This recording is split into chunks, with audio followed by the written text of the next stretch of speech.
안녕하십니까. K-시크의 대표이사를 맡고 있는 김영렬입니다. K-시크는 국내 최초의 검색 엔진 코시크에서 나온 이름이고요. 제가 학생 때 1995년도에 코시크라는 검색 엔진을 최초로 만들어서 우리나라 인터넷 역사를 활성화시켰던 그런 사례가 있습니다. 지금은 소프트웨어 개발을 중점적으로 하는 회사인데, 원래는 웹 소프트웨어를 개발해서 판매를 하다가 현재는 양방향 방송 이쪽 소프트웨어 플랫폼 개발해가지고 사업을 하고 있습니다. 저는 아이디어를 가지고 창업을 할 수 있다라고 하는 말에는 거의 동의하지 않고요.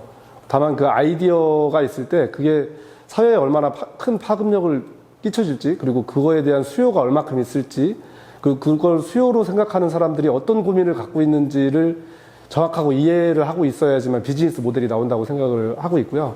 아까 말씀드린 대로 저희가 양방향 방송을 처음 만든 건 99년도지만 그때 그 방송 제작 현장에서 PD, 작가 이런 분들이 그거에 대한 열정이 얼마나 대단한지를 제가 봤거든요. 그래서 제가 다른 사업을 하고 있음에도 불구하고 거의 10년 뒤에 가서 2010년도에 가서 옛날에 이 사람들이 이거 가지고 고민을 했고 이 문제를 풀려고 노력했는데 못 풀었는데 스마트폰이 나오면 당연히 내가 풀어줄 수 있겠구나. 그러면 그렇게만 되면 돈을 많이 벌 수도 있고 새로운 가치를 창출할 수 있겠다, 이렇게 생각을 한 거예요. 그러니까 그 아이디어만 가지고 창업하는 건 조금 저는 아닌 것 같고, 대신 그 아이디어를 수요하는 그 수요자들의 얼마나 강한 요구가 있는지 이걸 면밀히 이렇게 분석할 필요가 있다고 생각합니다. 저는 원래는 그 화학공학과 학생이었는데 검색 엔진을 95년도에 개발을 했어요. 근데 99년도에 누군가 저한테 와서 뭔가 도움을 요청하세요. 뭐냐면 KBS에서 약 한 10만 명이 참여하는 그런 양방향 퀴즈 게임을 만들려고 하는데 그거를 만들어줄 수 있느냐. 그래서 제가 그걸 참여해서 퀴즈크래프트라고 하는 그 방송에 필요한 소프트웨어를 개발을 했습니다. 근데 처음 KBS에서 요청한 건 뭐냐면 전화기를 가지고 동시에 한 10만 명 참여하는 걸 요구를 했는데 제가 보니까 전화기보다는 인터넷으로 하는 게 훨씬 낫겠다 싶어서 이제 인터넷으로 개발을 해놨죠. 그랬더니 전화기로 방송을 몇 번 만들다가 이제 방송을 그만했어요. 나중에 보니까 인터넷으로 하자고 했더니 인터넷은 TV가 아니다. 그래서 이제 KBS에서 안 했는데 2010년도쯤 와서 인터넷을 그냥 전화기로 사용할 수 있는 스마트폰이 보급이 됐고, 그래서 자연스럽게 그런 양방향 방송 시대가 열리겠구나, 이런 생각을 했고요. 그래서 이 양방향 방송 사업을 2010년도부터 시작을 하게 됐습니다. 그 마켓 사이즈에 대한 거는 저는 이렇게 생각합니다. 뭐냐면 저희가 하고 있는 방송 포맷이라고 하는 시장의 전 세계 마켓 사이즈가 약 10조 원인데 이 10조 원이라는 돈은 저한테 아무런 의미가 없는 마켓 사이즈입니다. 왜냐하면 제가 잡을 수 있는 시장이 아니기 때문에 그렇고요. 그래도 아마도 제가 그 안에 들어가서 얼마를 할 건데, 가장 중요한 건 자기 주변에서 이걸 만들었을 때 직접적인 수요 창출이 얼마큼 가능할 건가에 대한 마켓 사이즈에 좀 집중하는 게 확실히 낫고요. 왜냐하면 처음에 그 마켓, 자기가 잡을 수 있는 정도의 시장 사이즈가 자기가 고용할 수 있는 인원, 그리고 투자할 수 있는 금액, 그리고 할 수 있는 어떤 사업의 준비하고 명확하게 맞아떨어져야 나중에 더 성장을 하더라도 그런 발판이 좀 잘 준비가 되는 게 가장 중요한 것 같습니다. 제가 피보팅을 했다면 원래 제 전공은 에너지공학, 아니면 화학공학인데 거기에서 소프트웨어 회사로 창업을 한 거, 이것도 피보팅이고, 그 다음에 소프트웨어 솔루션을 개발을 하다가 지금은 이제 양방향 방송을 하고 있고, 그리고 플랫폼 사업을 하고 있으니까 이제 그건 피보팅이 맞는 것 같은데, 알고 보면 저희가 이 화학공학을 하다가 에너지공학을 한 건 거의 같은 거고요. 그 다음에 에너지공학 쪽에 원격 제어를 하다 보니까 소프트웨어를 많이 공부하게 됐고, 검색 엔진을 만들게 됐고, 그래서 소프트웨어 창업을 했고, 소프트웨어 창업을 하다 보니까 양방향 쪽에 소프트웨어를 만들게 됐고, 그래서 방송 쪽으로 왔고, 그러니까 다 연결고리가 있어서 여기까지 흘러온 것 같아요. 그리고 사회 시장에서의 니즈를 확인했고, 그래서 이제 제가 저희 직원들하고 같이 결정해서 이렇게 간 측면이 다분히 큽니다. 저는 검색 엔진 개발할 때는 개발자는 아니었거든요. 근데 검색 엔진을 개발할 수 있는 정도의 아주 기초적인 수준까지는 알고 있었던 사람이에요. 그런데 검색 엔진을 개발하고 나서 많은 사람들이 쓰니까, 진짜 뭐 하루에도 몇십만 명씩 쓰고 하니까 별 수 없이 그분들의 요구 때문에 더 개발을 해주고 한 3년 정도 날새서 개발을 하다 보니까 이제 개발자가 된 거예요. 그렇게 해서 창업을 하니까 개발자로서 제가 개발자를 뽑을 때 이 사람이 일을 잘하는지 못하는지도 알 수 있고, 그리고 저는 날새서 일할 수 있으니까 저에 대한 인건비는 들어가지 않잖아요. 그러니까 그런 부분에서는 굉장히 힘을 받았던 것 같아요.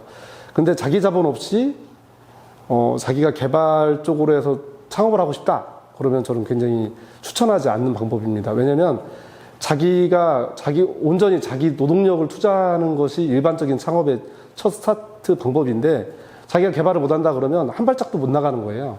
그리고 어떤 사람은 창업을 투자를 받기 위해서 뭐 사업 제안서만 쓴다든지 사업 발표만 한다든지 뭐 이런 식으로 한 2년, 3년 아무것도 못하면서 헤매는 사람도 많이 봤는데 그럴 거면 개발을 공부하는 게 낫죠. 저도 화학공학까지만 개발이 들어갔고 뭐 한 3년 정도 개발을 하고 나서는 제 주변에 어느 누구보다도 개발을 잘하는 사람이 돼 있는 걸로 확인을 했었는데 어차피 사업을 해서 3년 안에 성공을 못 시킬 거란 말이에요. 그래서 자기가 자기 자본이 있어서 개발자를 충분히 고용할 수 있는 그런 사업이 아닌 다음에는 개발 쪽 창업을 하려면 자기가 개발을 배워야 됩니다. 그래야지 기술적인 가치도 알고 그리고 어떤 기술을 써야 되는지 말아야 되는지 디렉션도 할 수 있고 여러 가지 유의미한 점들이 많습니다. 그리고 그 창업을 하기 위해서 공부한다 아니면 어떤 정보를 찾는다 이거는 저는 그 조금 수동적인 느낌인 것 같아요. 뭐냐면 어떤 분야에서 자기가 그쪽 해당되는 분야의 일머리를 좀 알고 그쪽 관련해서 어떤 사람들이 가치가 있는지를 알고 그런 네트워크를 형성하고 그래서 계산을 해보니까 이쪽에 창업하는 게 맞겠다.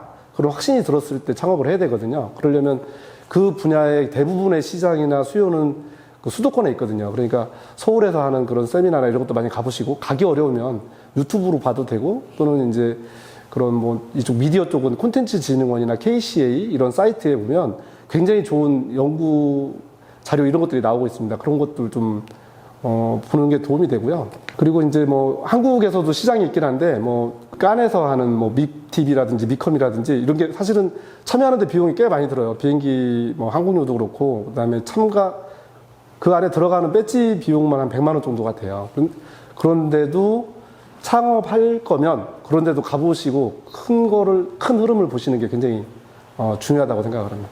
초기에는 자기 자본으로 해야 되고요. 나중에 투자가 있어야 되겠죠. 투자 없이 갈 수는 없으니까요. 근데 투자 받는 게 목적이 아니라 투자 받아서 돈을 버는 거잖아요. 그리고 그분들한테 또 다시 돌려줘야 되는 거고. 그런데 저는 95년도에 최초 검색 엔진을 만들었기 때문에 굉장히 이름이 알려져 있었고 제가 처음 창업할 때부터 굉장히 많은 자본을 투자하시겠다고 하시는 분들이 있어서 처음 창업할 때는 쉽게 창업을 했습니다. 그리고 벤처 캐피털 이런 데서 자주 만났고, 네.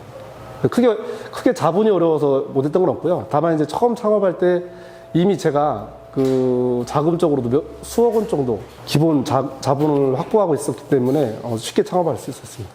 첫 번째는 사람에게 관심을 가져라 해요.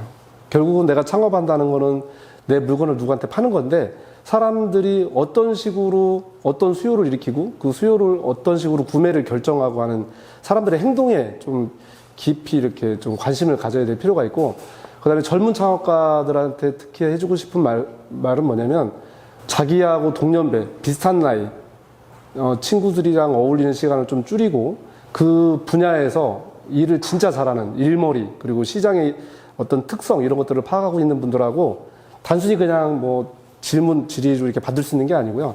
같이 어울리는 시간을 많이 만들고 그쪽에 몸을 담그는 노력들을 많이 해야지 된다고 생각을 해요. 대부분 대학교 다닐 때까지 시장 흐름을 거의 모르거든요. 그리고 요즘 대학생들이 일머리라는 단어 뜻을 잘 몰라요. 그래서 일머리도 익혀야 되고 그래서 뭐 대학 졸업했을 때 처음부터 창업하기보다는 취업을 해서 일머리도 익히고 그 시장 분야에서의 어떤 사람들의 어떤 구매 패턴 그리고 그걸 어떤 걸 결정하는 그런 행동 방식 이런 것들을 충분히 익히고 시장의 규모를 익힌 다음에 그런 네트워크 속에서 창업을 하는 게 저는 좀 추천을 하고 있고요. 취업하기 힘들어서 창업하는 건 절대 아니다. 눈높이를 낮춰서라도 취업을 해야 되는 게 맞고 창업이라는 건 내가 나를 스스로 고용해서 훨씬 고생할 각오가 되어 있을 때 그리고 그걸 가지고 내가 많은 사람들과 함께 새로운 가치를 창출할 수 있을 때 그런 확신이 들 때 창업을 하는 게 맞을 것 같습니다. 그래서 그런 확신을 찾기 위한 그런 활동들을 부단히 노력을 많이 하셔야 될 것 같습니다. 사실은 저도 미디어 쪽에서 성공한 사람은 아니거든요. 그렇지만 제가 물건을 만들어서 그 미국이나 뭐 중국 아니면 영국에 수출하기 위해서 제가 해외 시장도 많이 다녔고 이렇게 하다 보니까 저는 아직 성공은 못했지만 이쪽으로 들어오길 굉장히 잘했다. 뭐 그런 생각을 갖고 있어요. 그래서 그 미디어 쪽으로 혹시 창업을 하시려고 하는 분이 계시다면 요즘은 많이 그런 사례가 없는데 그래도 자기가 하고 싶은 분야의 일을 할 수 있는 분야로 취업을 하셔서 그 분야에 대한 기초적인 지식, 그리고 그 분야에 대한 기초적인 어떤 가치의 흐름들, 그리고 생태계라고 하죠. 어떤 산업의 어떤 그런 먹이사슬이라든지 시장 환경, 이런 것들을 짧은 시간에 빨리 파악하기 위한 그런 노력들을 하시고 나서 창업을 결정하셔도 절대로 늦지 않습니다. 서두르지 않으셔도 됩니다.